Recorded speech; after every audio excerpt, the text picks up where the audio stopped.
figurative language unit, I told you that hyperbole was my very favorite part of figurative language on earth. I might have told you that a million times, all in an effort to show you what hyperbole was, that extreme exaggeration. The only thing that might give hyperbole a run for its money is onomatopoeia. And not just because it's an impressive word to say, but it is. And not just because it's an even more impressive word to be able to spell, because it definitely is. Have you ever seen so many vowels in your life? Onomatopoeias are just fun, and they're simple, and they're not tricky. They're just fun. Um, the biggest clue on this page about what an onomatopoeia is the word bam. An onomatopoeia is a word that tells you what it sounds like. Bang is a word that sounds like bang, or boom, or the telephone rings, or the ding dong of the doorbell, or all sorts of animal sounds. Think about when you are with a little kid, with a toddler. Um, my nephew doesn't say the word bird. When he sees a bird, he goes caw, caw. I guess because crows are the first bird he was introduced to or something. But caw, caw is onomatopoeia. It's a word, but it tells you the sound that it's meaning. We see it a lot in comic books and in comic strips. For instance, I love Garfield, and if you've read Garfield before, you know that Garfield and Odie, Garfield's the cat, Odie's the dog, don't really get along. Actually, mostly it's that Garfield hates Odie, or he thinks he does. And he always will kick him off a table. Always, that's what he lives for. But it says in this one, sometimes it seems like I'm just going through the motions, and he kicks Odie off the table, and it says, boot, which tells you he's kicking him off the table. And then it says crash, which tells you that Odie has landed on the floor. Both of those words tell us about the sounds that they make. They're onomatopoeias. Superheroes, comic books, often, if you will look at Diary of a Wimpy Kid books, if you look at Captain Underpants books, Big Nate books, all of those books rely heavily on onomatopoeia in the writing. And here are just some more examples. Crack and kapow, grr. We call this animal powers, animal noises, meow, roof, or woof, or even bark. The mouse squeaks and the rooster cock-a-doodle-doo, and all of those are onomatopoeias. They have to do with the sounds.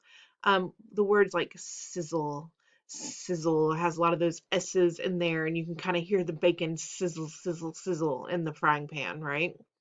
Electric noises like the buzz of a telephone wire or the buzz, that's very electric. Words that show flight like whoosh, it helps you hear the sound of what's happening. Crash, crunch. When you crunch the chips, that's a sound, but it's also a word. It's an onomatopoeia.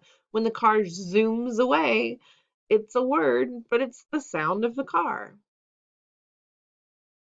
Like when the balloon pops, pop is the sound. Now, I want to show you something. When I was your age or a little bit younger, you have to remember that was a long time ago. When I got home from school, I was very excited because at 4 o'clock, Batman came on, and it was the TV show Batman. And you have to understand that Batman is the television show that came out in the mid-60s, 1960s. They didn't have special effects then. They didn't have computer generated anything then. So when I say that this show is cheesy, that doesn't even begin to explain. But Batman uses onomatopoeia in such a way that I'm going to make you watch a little bit of Batman with me. Less than a minute, you can take it. Them boys, get them or it's curtains!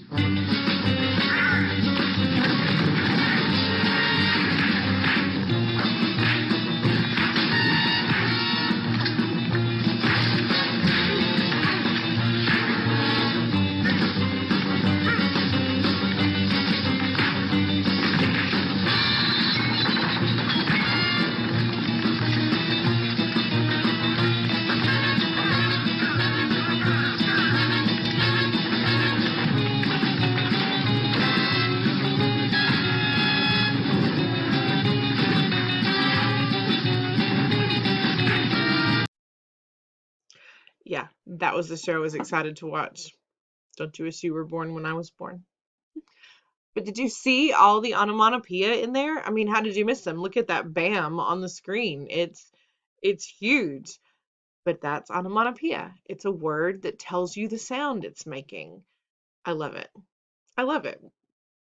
We're going to practice with some onomatopoeia today.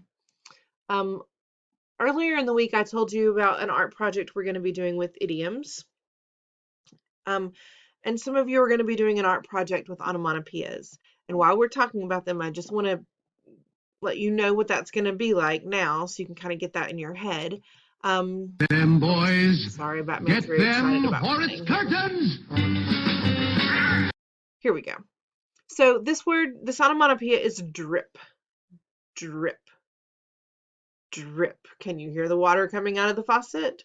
So the person who did this onomatopoeia art took the word drip, and it looks as if the words are drawn or painted with water. See how they're dripping here? And also anytime there's space, like in the space of the D, it's a teardrop, like a drip, or the space of the P, or even the dot of the I. That's onomatopoeia art. They made art with the word drip that has to do with the word drip. This zip, they had an I here, but they put a zipper in it, so they're unzipping it. Zip.